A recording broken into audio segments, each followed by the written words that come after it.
అందరికీ నమస్కారం। ఈరోజు రైతులందరికీ కూడా శుభాకాంక్షలు తెలియజేస్తా ఉన్నాను।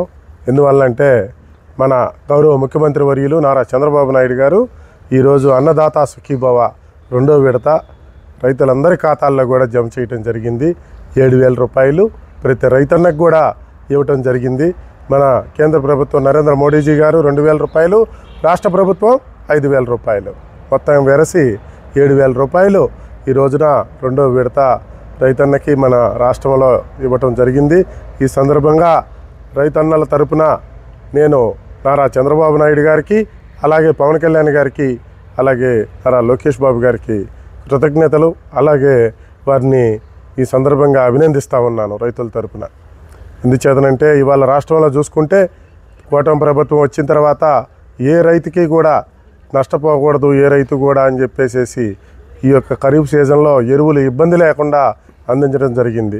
అలాగే మా DCMS తరపున మేము ఈ ఖరీఫ్ సీజన్లో ఎక్కడా కూడా రైతుకి ఎరువులు కొరత లేకుండా ఇక్కడ మీడియా కొంత బ్లూ మీడియా అనేది కూడా ఏమని చెప్పిందంటే ఎరువులు కొరత ఉందని చెప్పడం జరిగింది।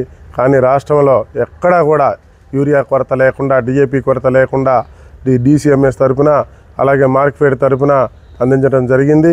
అలాగే ఈ రోజున రైతు పండించిన పంట చక్కగా 6 కాలం కష్టపడి పండించిన పంట కూడా ఈరోజు చేతికొచ్చింది। మనము RSKల ద్వారా ధాన్యం కొనుగోలు కేంద్రాలని స్టార్ట్ చేయటం జరుగుతుంది। నిన్నే గుంటూరు జిల్లాలో RSK కేంద్రము ప్రారంభించడం జరిగింది।